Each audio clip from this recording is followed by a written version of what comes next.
I just think a John Cena heel turn for an older fan, like I said, such as myself, it's going to benefit us. Oh, definitely, man. And I understand that there are. God, I was at a SmackDown event, a month or two ago when we did WZR Radio from there, and there's just so many kids with their parents in the audience. You know what I mean? So that's part of the reason that they do it. But another thing though, man, this is what I was thinking about. Remember when Hogan turned heel, man? He still had a bunch of kids following him. He still had kid fans, even as a heel. So I think it could be done. I think it could, you know what I mean? Yeah, and like we said, nothing is set in stone right now as far as the John Cena heel turn. To be honest with you, there was talk of Caval from NXT. There was talk of turning him heel and then having him feud with Rey Mysterio, which would, God, man, take it from a Ring of Honor fan that used to watch Low Key on the NBC. God, Caval versus Rey Mysterio, what a feud as far as the wrestling is concerned. Oh my good God. Oh my good God. Caval is got to build up that character. That's like match of the year. On paper, Rey Mysterio versus Low Key Caval, that's match of the year. You know? Oh, definitely. There'll probably be one botch in it, though, by Ray. Yeah. 6-1 botch. 6-1 botch. Hey, you know what I put up? I don't have this, but some relationship news. Here's another thing, right? Everybody bitches when you put up like the Billy Gunn mistress and what was the other story recently? The Matt Hardy deal, right? The Matt Hardy, yep. Everybody bitches, and why would you out these people, right? But whenever we post like relationship news, everybody's like, wow. I would have never guessed, right? CM Punk and Beth Phoenix. What do you think about that one? I don't even know what to say. Like, I was actually pretty shocked when I heard that. I did not expect it whatsoever. Not at all. I'll tell you what, CM Punk gets it done. That's what I was about to say, man. You know what I mean, man? He's been with Lita back in the day. He's been with Becky Bayless. Who, good God, man, somebody brought up a good point on the comments here. Becky Bayless, man, drug problems, all sorts of drug problems in the past, this and that, blah, blah, blah, blah, blah. CM Punk, straight edge, whoa, right? Whoa, there's an awkward one. But who else? CM Punk, Maria, right? Maria, yep. He gets around, you know what I'm saying? I can't be mad at him. Man, he gets around. I'm not mad at him. What else? Clark was the only person to actually post the Billy Gunn BS. Kenny in the live chat room, I can tell you that I believe the Winnipeg Sun had a front page story. For 2 straight days. Every wrestling website picked up the story. At some point, we played it out. I played it out where I posted individual voicemails, but almost everybody picked up the story. I mean, there was national media coverage for a little bit there, so I don't know what you're talking about, but whatever. Anyways, my man. Anyways, and by the way, we're gonna have her up in hour number 2 as well. So you know what? She must interest people because in the chat room tonight, a lot of people say Billy Gunn this, Billy Gunn that. I hate talking about bitch, but you know what? What are you here for? You want to hear it, man. You guys know it. You want to hear it in hour number 2. Fuck yeah. Hey, man, I want to hear shit. I'm not. There's my boy Acer, man. Where are my mods tonight? Where are you people, man? WZROnline.com/chat. Once again, WZROnline.com/chat. I never thought that I was going to have to do a live radio show and mod the chat at the same time.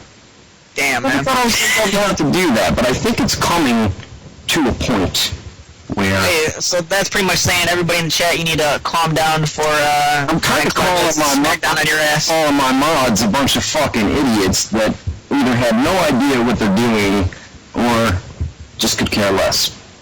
WZROnline.com/chat. We are going to go to break here in about 10-15 minutes, and then, like I said, we are coming back in hour number 2. Acer, I'll calm the fuck down when you start doing your fucking job. Back to pro wrestling news and rumors. What do you got, man? We've also, I mean, there's a couple things we can talk about. We can talk about Randy Orton wanting to turn or go back to being a heel. We could talk about Scott Hall coming back. We could talk about Bound for Glory. We can talk about a New Jack and I was just thinking that. What do you think about that? I mean, I'm a little... That's crazy. That is crazy, man. I can't believe it.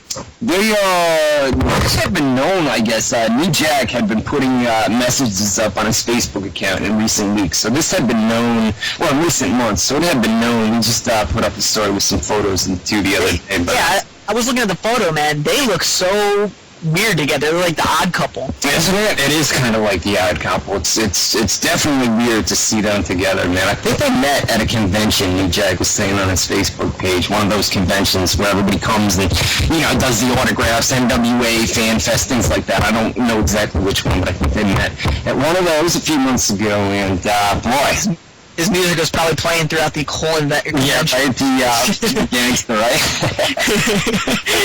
Oh, that's funny, man. We have a shitload of traffic tonight, man. I know, we got a lot of people on the chat. And like I said, in hour number 2, guys, I have no interview script, no nothing, so we're just going to shoot from the fly and see how this goes. And we'll open up the live phone lines in hour number 2 as well, where you guys will be able to call up live, ask her, me, or Chris any questions that you got on your mind, and chat shout-outs as well before we go off the air in the chat room, so we'll do that. Definitely. All right, so give me some more news.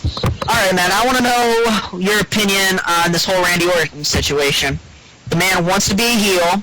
He won the championship, did not get really any response. He didn't really get no response after he won it.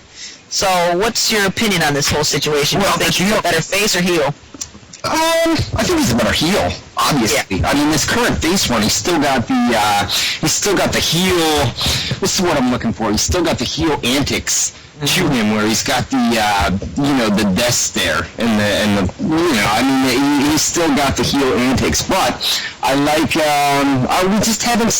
we haven't seen a good Randy Orton promo, right? Where he comes out and he cuts this badass, I'm a full-fledged face now, Randy Orton. We haven't seen it. And I think that's because he doesn't want to, you know what I mean? I think because, he's been bitching about how he just wants to be a heel. He doesn't want to do the whole face thing. And that's another thing. He came out on his Twitter account and basically said that the rumors were not true, that he didn't want to be a face, wanted to go back to being a heel. Here's the deal with that, guys. Basically, there are members of WWE management, agents, things of that nature, and a lot of times guys go up to these guys and they say, I'm not real happy with my current babyface run, but I'm not, you know what I mean? I'm not happy with my current babyface run, but I'm not going to throw a big fit about it. It was just said in context, okay? It was just said.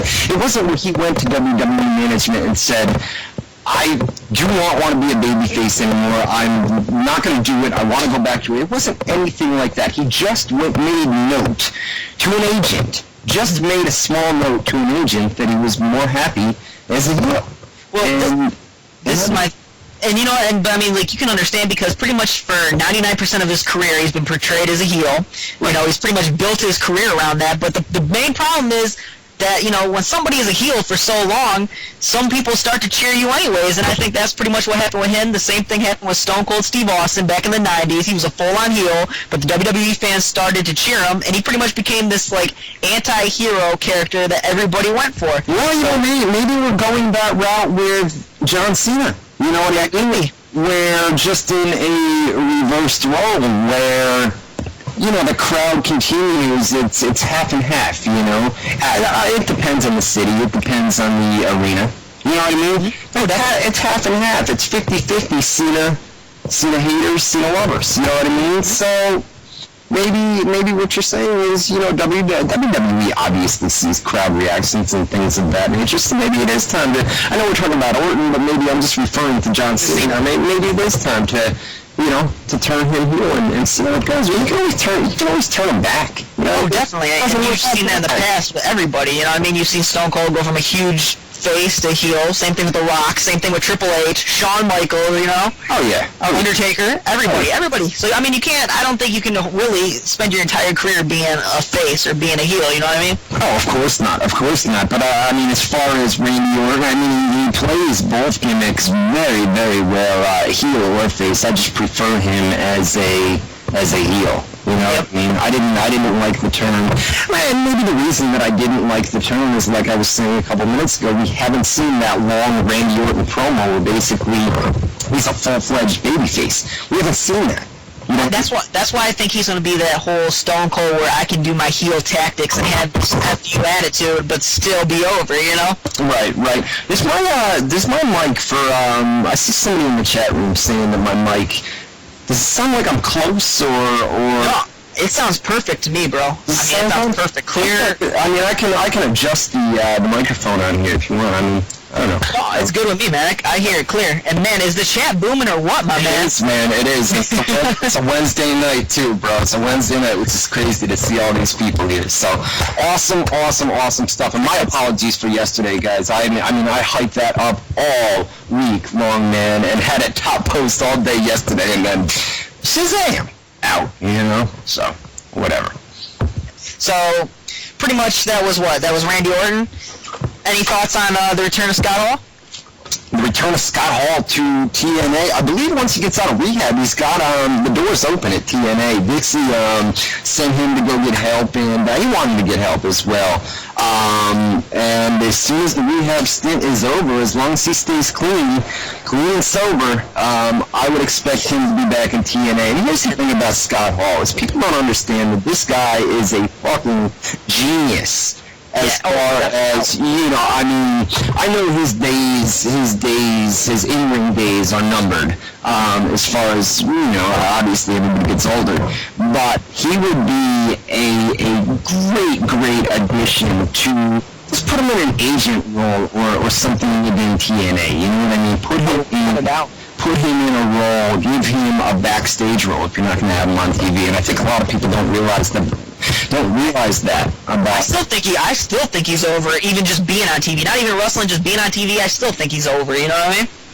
Wow, what is another thing about the man, though, dude? I think he was probably the most underrated in-ring performer ever. I think he was one of the greatest ever in-ring performers. Right. Give me some more news, bro. Some more news, man. What do we got? We got Mickie James signing with TNA, bro.